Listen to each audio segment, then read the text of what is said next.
there, Jacki St here from Horse A Day. I'm here at the University of Findlay with Linda Werst. She's one of the barn managers here.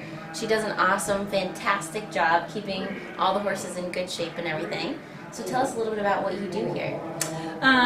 During the school year, I'm in charge of the overall health of the horses, farrier work, vet work, looking at lame horses, looking at sick horses, evaluating them, determining whether or not they should be see the vet, doing all kinds of treatments. Every day is a little bit different. Starts roughly 7 a.m. I get done around 4. Have a lot of training horses here, school horses, specialty horses here. So how did you decide you wanted to do barn managing things? Well, it kind of found me. I graduated through the program many years ago.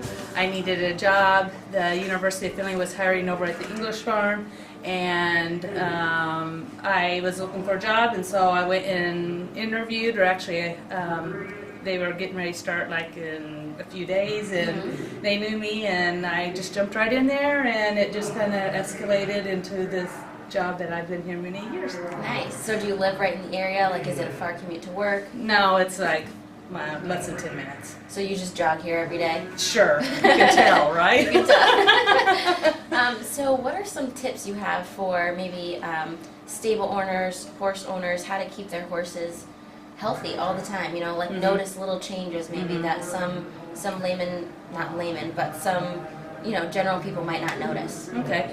Well, I guess the big thing is if you have a horse that potentially has a breathing problem or something, if you could have them by an indoor where they get lots of ventilation, have those horses outside of the stall when you clean the stall, maybe wet their hay so that any mold spores that might be in the hay or dust spores that's in the hay, that you could minimize the inhaling of those.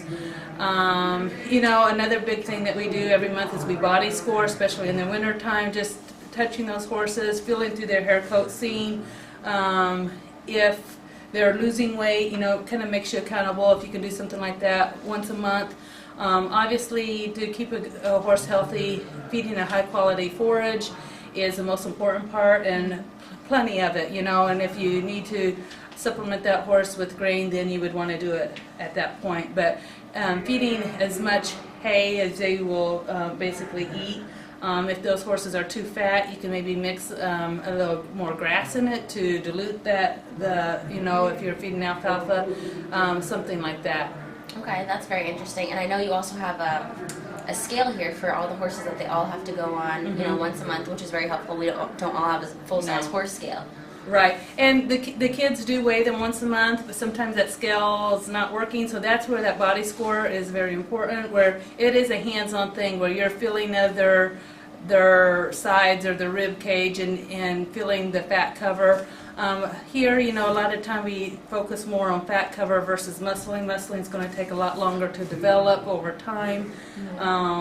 So if a horse isn't getting enough calories and doesn't have fat, then it's hard to convert that to muscle. So you got to kind of get that fat thing going first, and then the work, and over time can get the muscling. It's kind of fun to watch their progress when they come in, right? They're all shaggy, especially the ones that come in the winter. They're all shaggy and they have long hair and no muscle and all this stuff. I love seeing the progression of how they change. Yes, it is the funnest semester because they come in ragged and thin in January.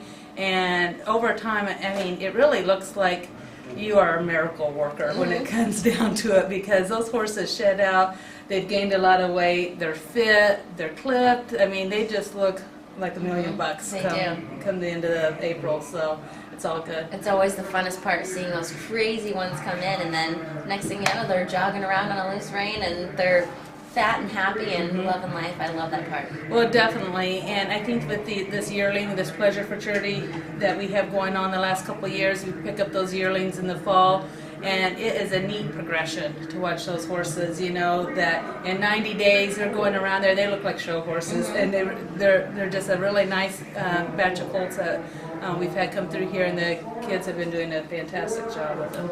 Especially speaking about 2-year-olds, what are some things that you would suggest to keep your horse sound, especially as a 2-year-old? Because a lot of people think that, it's a little bit too hard on them. What do you think, are some preventative things that you can do to watch out? Well, I guess it gets down to the basics. Anytime you can balance their diet, and it's hard to say, is a horse's diet balanced, by looking at them, but you want to make sure that they're eating a quality concentrate. We supplement with Tribute Essential K if they're not getting enough calories through their grain. A lot of them do get an extra pound of the Essential K, so you're wanting to make sure that their diets are balanced. Basic farrier work, making sure that those horses are getting done on a regular basis, keeping their toes backed up so they're not getting underslung if they have that tendency as far as that goes. Keeping them out of the round pens is big, especially, as you're approaching finals time.